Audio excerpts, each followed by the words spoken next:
Denzel Whitaker and John Trefry. Welcome to An Actor Despairs. Denzel has been here before, and ladies and gentlemen, Denzel Whitaker was the very first guest of this fucking show, and was the brother and the motherfucker that got me off my ass to do this show. So, everyone, this show would not exist truly without Denzel Whitaker. He's the one who really encouraged me, and I'm so proud of him. And for those of you that are very curious about Denzel's episode, I'm going to link that below because today we are here to talk about his new project, 5150, which is a short but is being developed as a TV show. And we are here with his producer and his right hand and his guru and soon to be my guru, John Trefry. Welcome, guys. Thank you. Oh man, thank you, brother. For all the listeners, just really quickly, uh, Ryan speaks very humble about getting off his ass, but I mean, he really has been doing the work, and I have been such a fan of the podcast.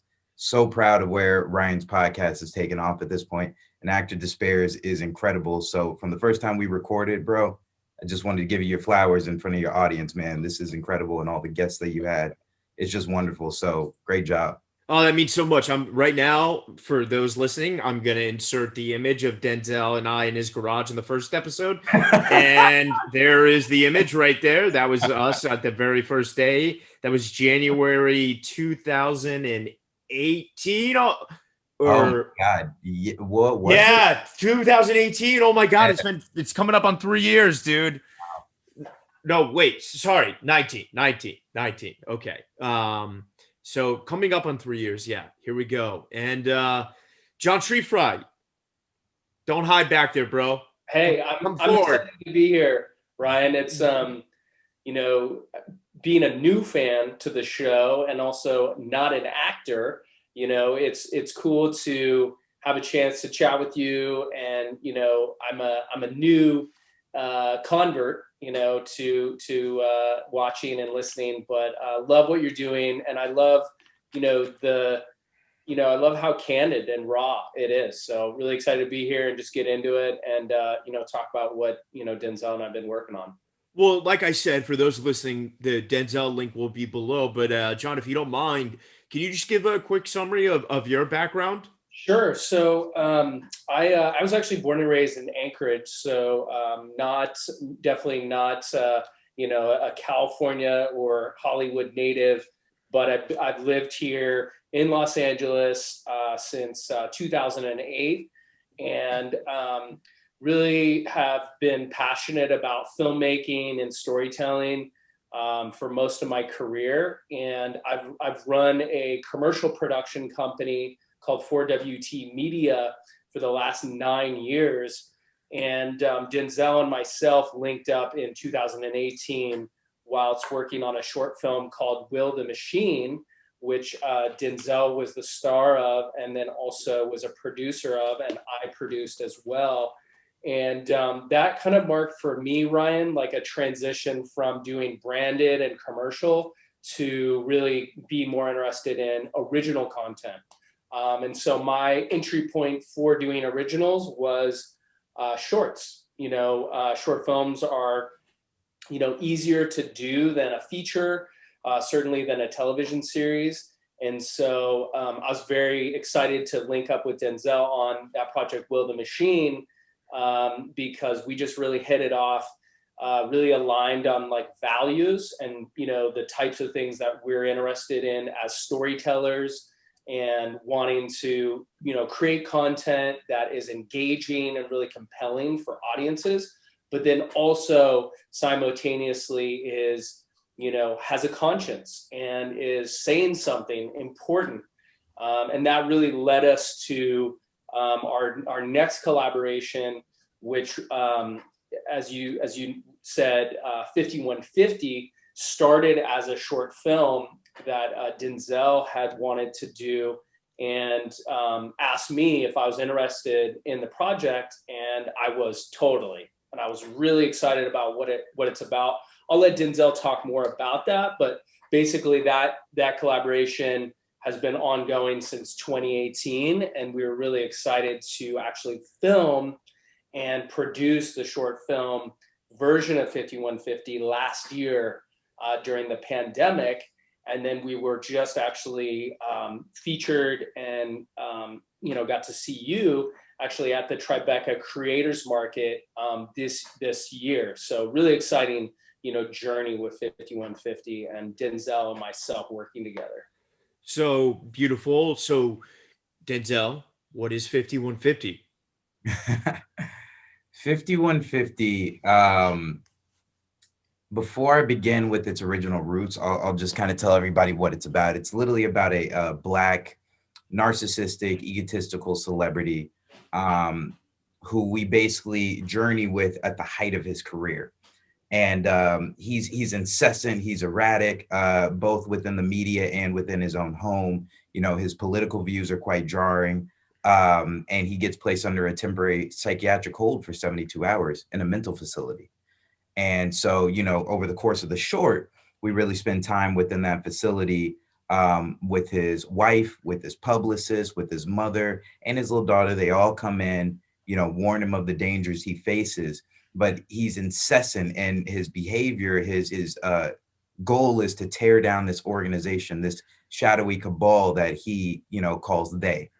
And to just quickly talk on they, it's literally like a literal interpretation of kind of how, celebrities and different, prominent figures in pop culture, they'll be like, they don't want you to win, or, they always trying to tear you down.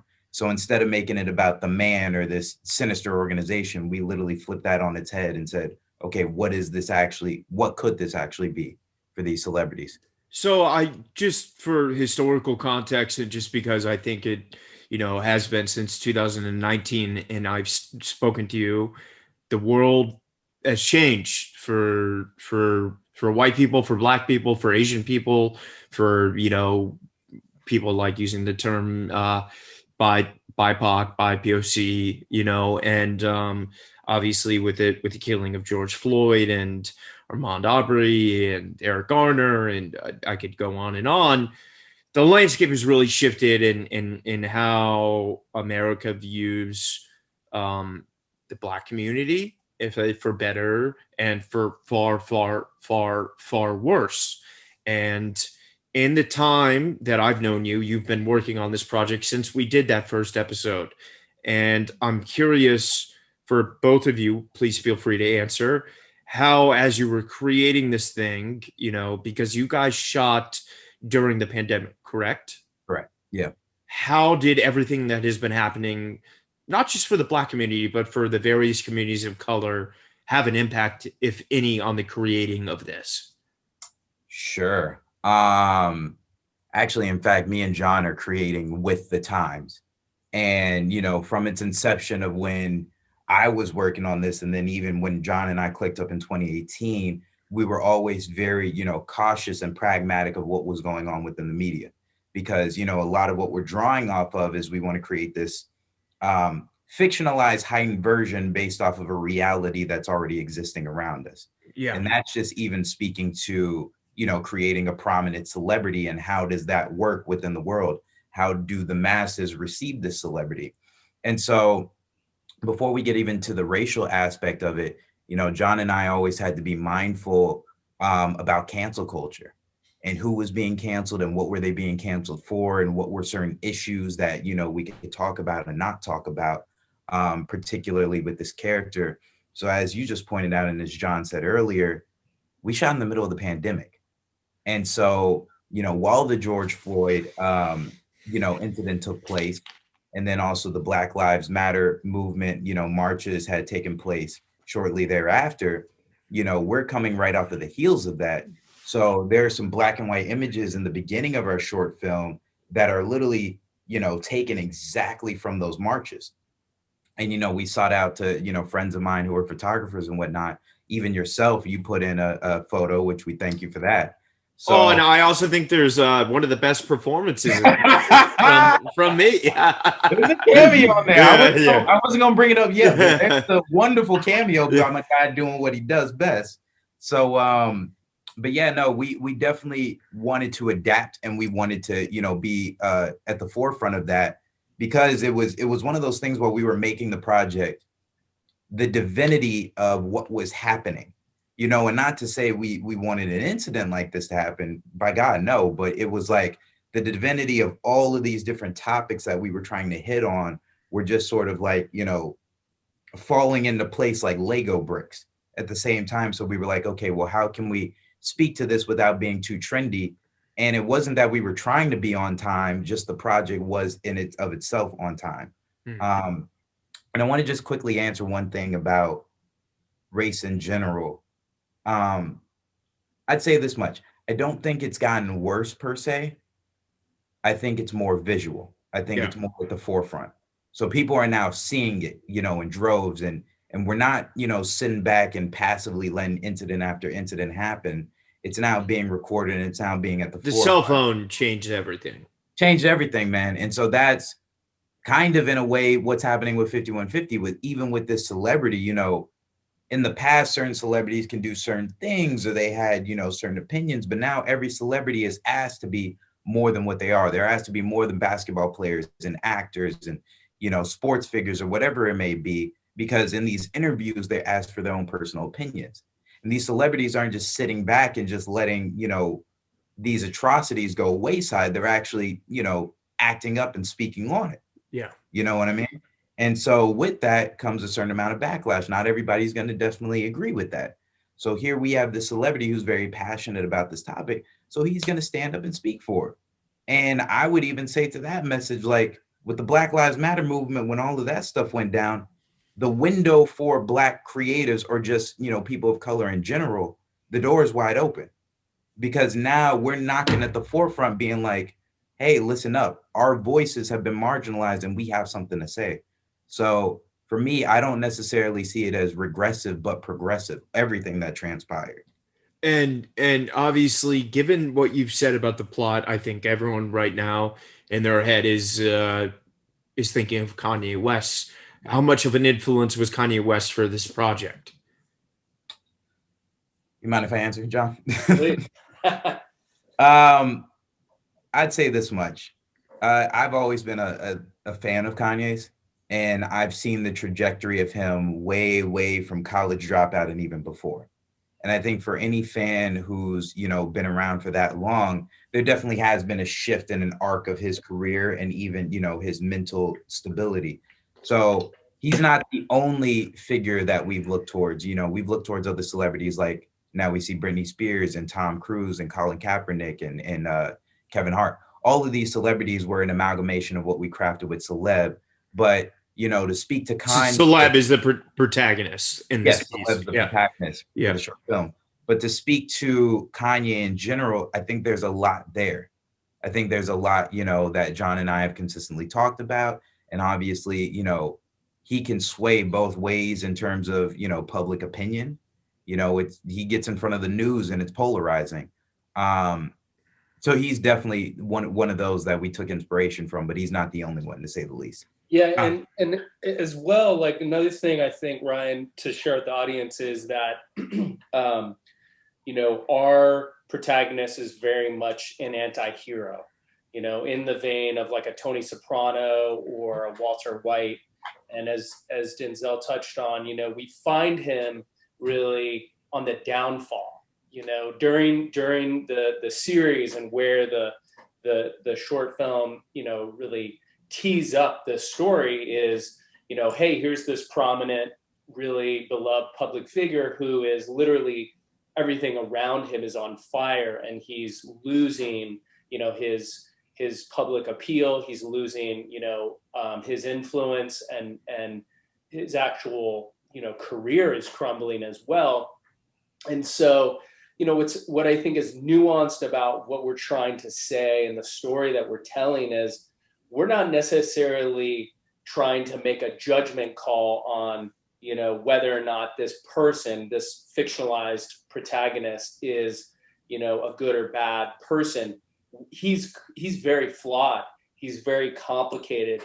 We want that kind of, reflection to be something that challenges the audience so that they can see, maybe a Kanye West in that character. They might also see, other, celebrities like, Denzel mentioned, Kevin Hart, even, people like Whitney Houston, we're really interested in, because this story is not one that's unique around a public figure who is struggling with their own mental health, and then how that relates with their public image and their external, brand, if you will, how they're viewed by the public, and even how they're viewed by, their immediate collaborators, the studios, the networks, even their management and their team.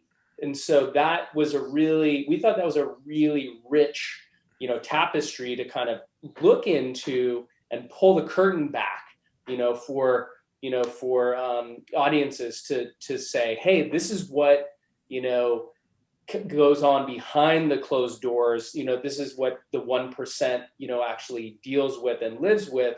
And ultimately, what was really important for us in our story was we wanted to be very relatable, even if you're not, working in the industry, because ultimately these kinds of issues we're talking about around cancel culture, mental health, the role of celebrity in our culture, these are universal, issues that are really touching everybody. Yeah. Yeah. I mean, I think we're really seeing that with Meghan Markle right now in particular. And I'm curious, why Denzel, why John, why is short? Why jump right into that? What was it about that format that was appealing to you guys? So I think, really from the previous collaboration that Denzel and I did, what we love about short films is you can just go make it, and obviously, Denzel's more known as a performer. He's been in big studio movies like Black Panther. He was? I'm heard of it. I saw Pink Panther. It was didn't really have much of a message. I thought it was a little. But the thing that's cool about shorts, Ryan, is that we obviously had a bigger vision for what the story of 5150 was than just a short film, and that's we've really envisioned it and written it as a television series. But it's hard for us. We're new as TV writers, even though, we both have credits and are known for other work. So as I know, we've talked about in the past, Ryan, very easy to get pigeonholed in the industry for like what you've done and kind of what, you're able to have confidence in to execute, right? It's like very, very competitive to get to another place, that maybe you haven't been before. But for us, the reason why a short was we could do it. And, we put together a really strong crowdfunding campaign, had incredible support from, people all over the world to bring the story to life. And, we did the short film, in June of 2020, as Denzel said, in the shadow of, the BLM protests that were going on. And we felt like it was, first of all, super hard to do. We were one of the first projects to actually shoot during the pandemic, at least in our area. SAG, gave us clearance, but we were one of the first projects to get clearance.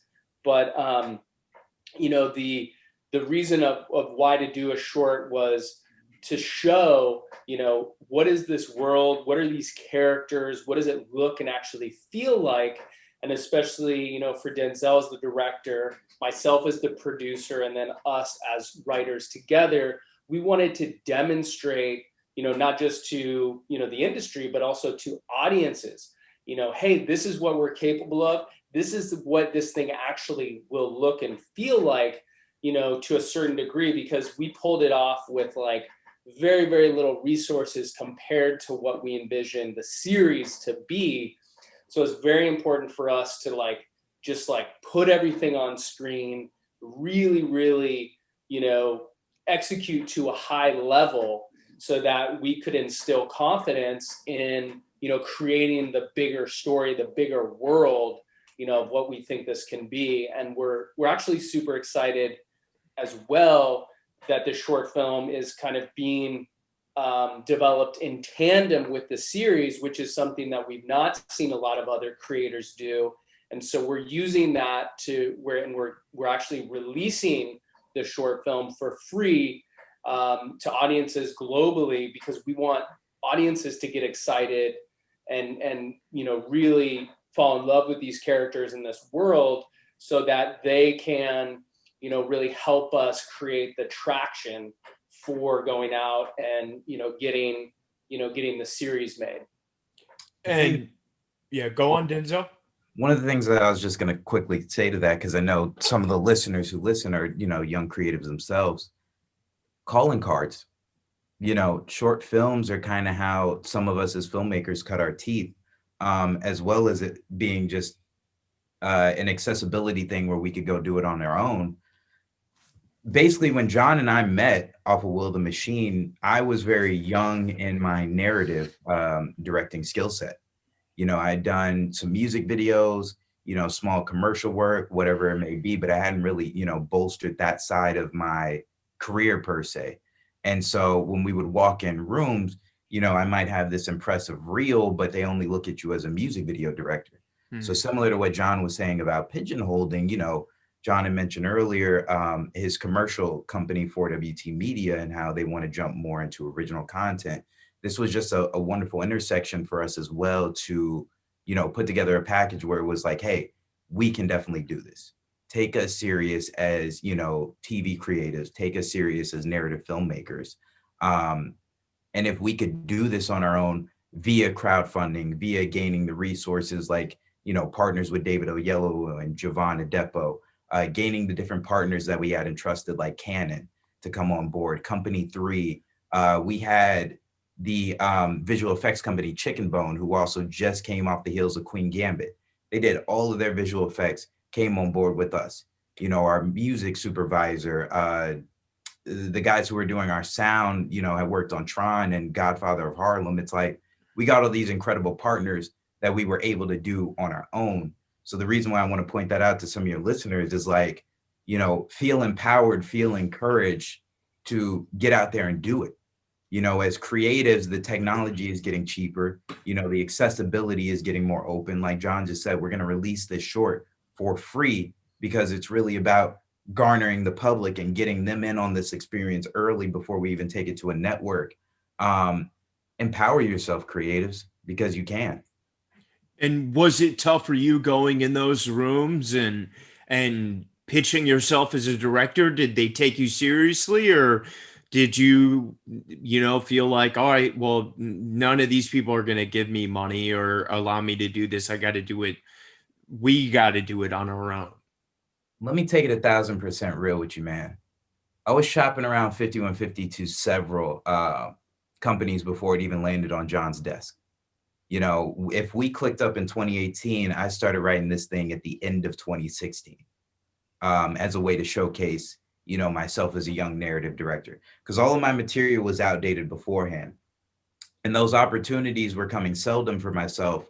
Whereas acting, I was getting plenty of opportunities in front of the camera. And it was one of those things where it was like, okay, well, you guys aren't taking me serious and you do want to pigeonhole me into this box as just an actor. Even when I take it to, my reps or whatnot, my reps have known me for several years, even as a young child performer. But it's like when I would speak about, that side of me with writing and my passions for directing and whatnot, I always found that it came second place to what was on the agenda as an actor. And the world, because it's not going to make them money the way acting will. It's what immediately makes the money. Yeah. And immediately people know you for. So when, I would go out in the streets or whatnot, people would see me and they'd be like, oh man, when's your next role? And then, if you have a couple months off, they'd be like, so what are you doing? Are you still working? Well, during those months, that was me, fortifying and building up my credits behind the camera. Got it. But it's not as sexy as being in, in front of the camera. People see you, doing the acting thing and they pass out. They're like, oh my God, like, whoa, that's so cool. And you could just be doing a commercial. But when I'd post on my directing work, whether it's music videos or whatnot, people would be like, oh yeah, that's nice, Denzel. You're doing your little passion project. And so, no, this is really John and I both, taking this arena serious and stepping in. And so now, even just by making this short film and propositioning as a television show, we have partnerships and alliances who are now, backing us. And we've already seen it with some of these production companies and meetings where it's a whole different conversation. Yeah. I take this back to my lits and my reps. It's a whole different conversation. And we're seeing that in real time right now, just off of the strength of us doing it on our own. We took the Robert Rodriguez approach, Rebel Without a Crew. And it was like, okay, if you guys want to see what we can do first, fine, we'll show you what we can do first. But now our price is going to go up afterwards.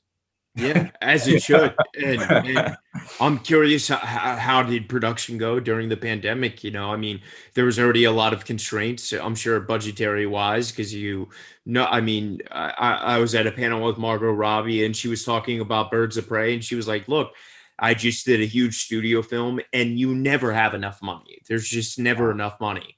And so not only are you not working with as much as you want, but you're doing this during a pandemic. Did you feel like you shot what you wanted to shoot during the most constraining time in the world in recent memory? I'm going to quickly say something, and then I'm going to let John take over, because John really created the most robust plan and really sort of shepherded us, especially, in the monetary faction. But to be honest with you, bro, I was overjoyed. I was grateful. I mean, at the end of the day, I had, my shot list. We had an incredible team, all the way from, our DP, Christina Dunlap, who is phenomenal. Our art department and art director, who was Frankie, incredible. Our casting director and co-producer, Amber Bickham, who basically found all of our talent in the middle of the pandemic. We had to cast extras 3 to 4 weeks earlier than shooting, simply because we had to get them COVID tested, and they had to be prepared, and everybody had to be isolated 14 days prior to shooting. So, there were definitely more challenges shooting during the pandemic. But as I wanted to say, I looked at the shot list at the end of the day. Me and John looked at the dailies at the end of the day, and it was like we achieved everything we wanted and more, just based off our own ingenuity. And I'll let John take it from here. Yeah, and it was very tense, Ryan. To put it lightly, because even though compared to like Margot and her experience doing Birds of Prey, the thing that doesn't really matter is COVID. Will infect the crew and everybody just the same. It doesn't really matter, how big your show is or how much money you have. So we were really kind of up against it in some ways where, for many people, including, Denzel and myself, it was our first project, and it's like, well, how do you do this? You're literally asking people to come out, do something creative for like little money, if at all. And there's a chance that you may die, so that was really heavy, and we took it very seriously. I think that, just kind of building on this idea of like doing it yourself, it was like, well, we had this responsibility to make sure that we were keeping everybody safe, on set. And so we took that really, really to heart, and just put as many of the, precautions and plans in place that we could do that in such a way that people could show up, feel good about being safe, being protected, and then they could do their best work, be creative. And I mean, I think just to the point, that you brought up earlier about, for Denzel and for us, like being taken seriously, the thing that I think we really keyed in on was, we weren't looking for somebody else to do it for us. We put this project together from the ground up in such a way where we had huge standards for ourselves of, how we interviewed people, how we cast, actors and roles, how we rehearsed, how we, worked with heads of department. So that kind of, I think, from the top down of, us, in terms of, directing, producing, and writing the project, it really set the tone and just like created a very high bar for everybody to come in. And I would just, really encourage anybody who wants to make something, no matter, what your budget is, if you embody that kind of passion, professionalism, and commitment to really doing excellent work, I mean, the sky's the limit. We had no special aces up our sleeves. We had no special, infinite piggy bank of money. It was really through hustling and hard work that we were able to create that kind of environment, on set, and then have it really extend all the way through post-production and finishing the film. And so, I couldn't be happier about the experience on set itself. I mean, we heard from multiple people that, like, bar none, like features, series, shorts, whatever, one of the best sets, that people had worked on. So I personally take that, to heart with a huge amount of humility and gratitude, and just, look back and say, man, I'm so grateful that we were able to do it. And most importantly, keep everybody safe doing it. That's so beautiful. That's awesome. And how long between, wrapping, post was the film finished? We wrapped about June, so we shot at the tail end of June for 4 days, and then we immediately jumped right into editing. It took like 2 days off, and we got right on board again, as John said, with our process. All of our interviews were done virtually. Wow. Via Zoom, and we would sit down, whether it be auditions or meeting different department heads. It was through Zoom. Zoom and Google Meets saved us during the pandemic. Yeah. We had this wonderful editor, David Marks, who we edited the entire film through Zoom. Wow. Myself, David, John would jump in, and then we would shop that around with our producers and our trusted allies and get feedback. And then we would jump right back on Zoom and keep editing. Wow. And then even working with our partners, Company 3 had a remote setup that we would edit through. Chicken Bone would send us dailies. The only time we really went in and worked on the project in person was by the time we got to the sound mix at Formosa Studios.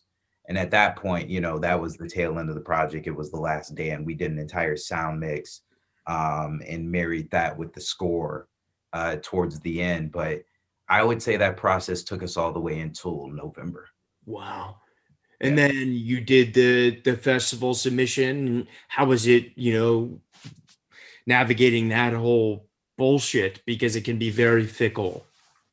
Yeah, it is fickle, Ryan. And, having done, other projects, Denzel and I had Will the Machine in the festival circuit as well.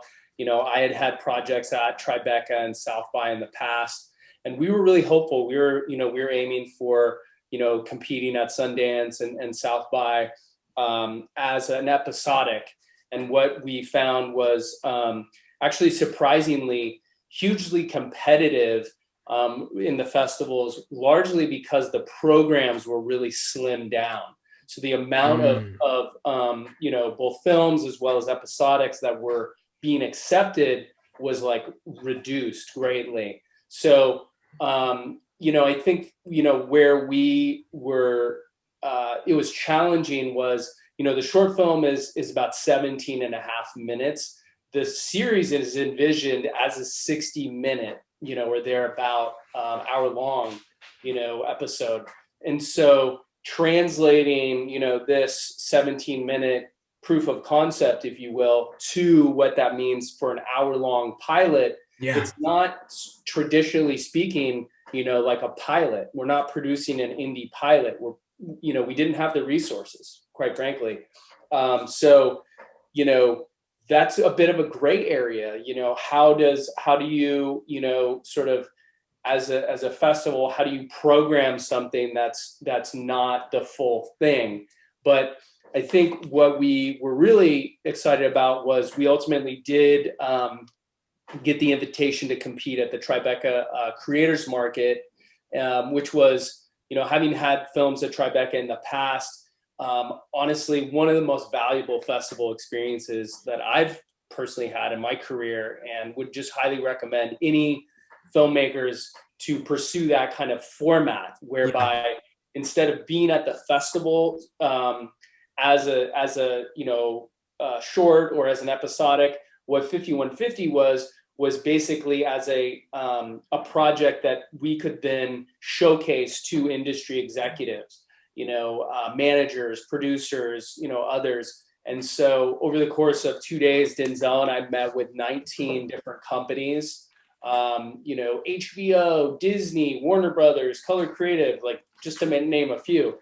Very, very helpful for us in this stage of our project and our career, because we were really able to showcase what we had created, but also talk about where we want to go and like what our goals are as, filmmakers. And so that's currently where, the project is. But, having attended, the festival in person as well, in New York, I think it's a different time of film festivals. I think film festivals have changed forever. And it's similar to how theatrical is kind of being reinvented because, with Sundance and South by both this year were virtual. Tribeca was really the first major festival that was in person, but it also had a virtual component. Yeah. So I wouldn't be surprised if going forward that it's more of a hybrid kind of approach for mini festivals, because the in-person thing is challenging. But if you are a filmmaker, having the opportunity to do more of the marketplace or kind of like meeting based, part of a festival, at least from our experience, highly recommend. Awesome. And when can the world see it?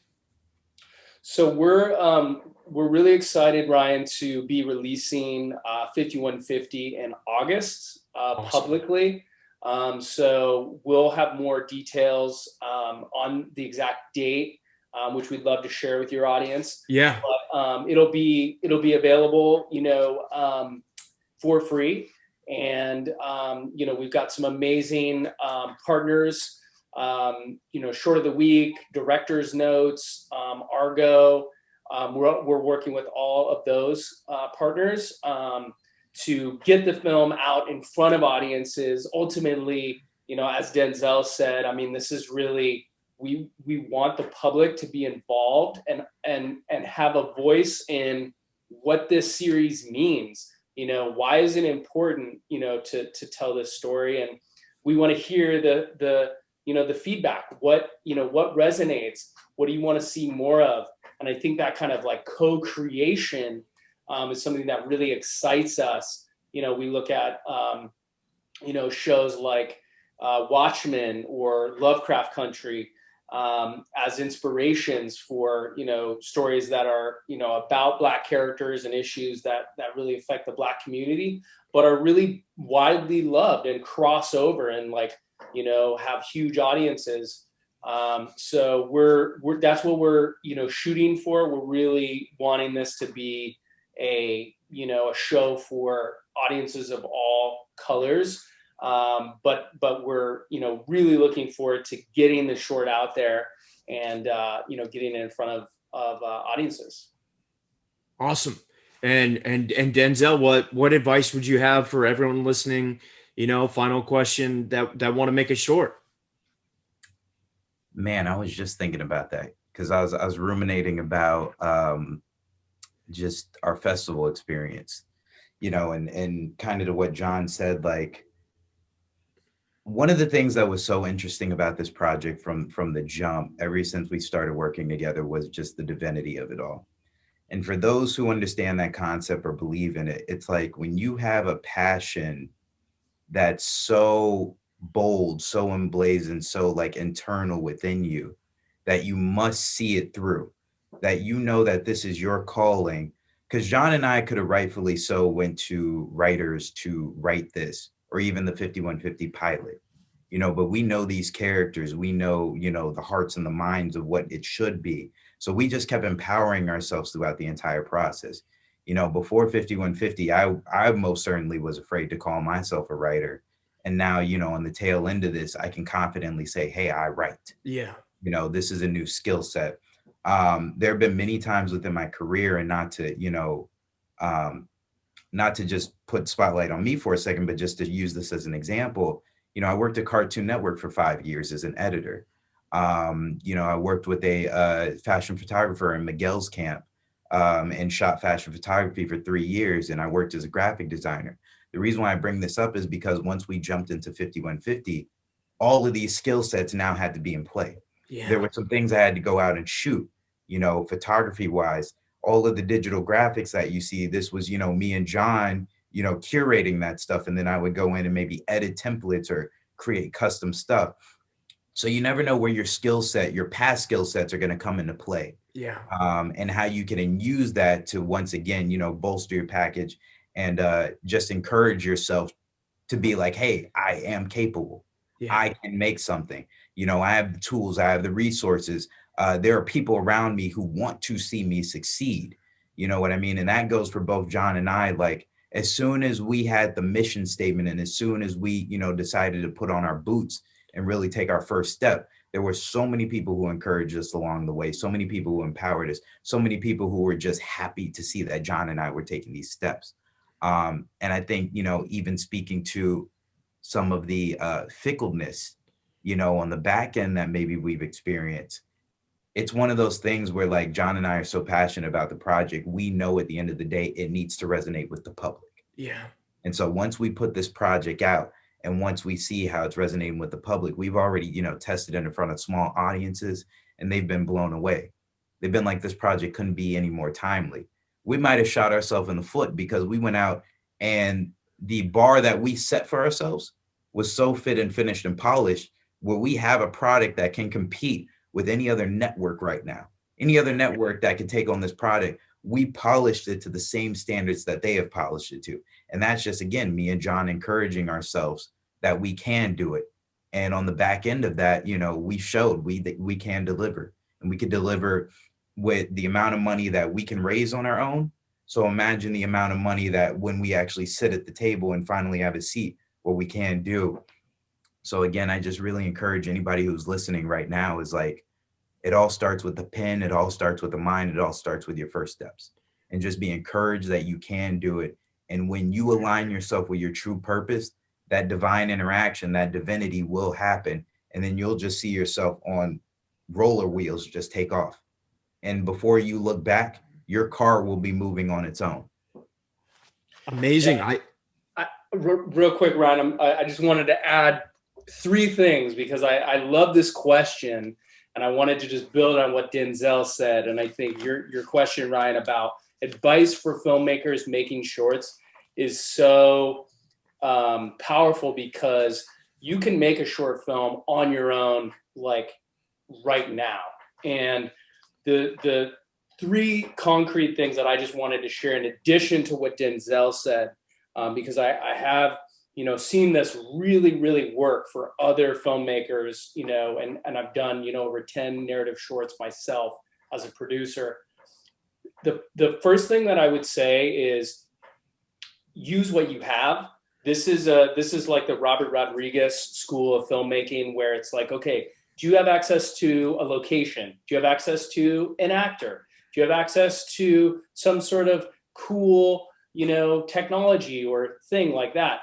And if you can build kind of a story around production value, you're already giving yourself an advantage. And we did that actually with 5150 in terms of, shooting in a contained location. We had access to a studio, so we built the story around that. That kind of dovetails into the second thing that I would offer to people interested in making a short is keep it small. there's if you look at, some of the most beloved and successful shorts, and I would encourage people to do this, check out what's competed at Sundance, South by, what's on Short of the Week. You'll notice that most of those short films share one thing in common, which is they're very contained.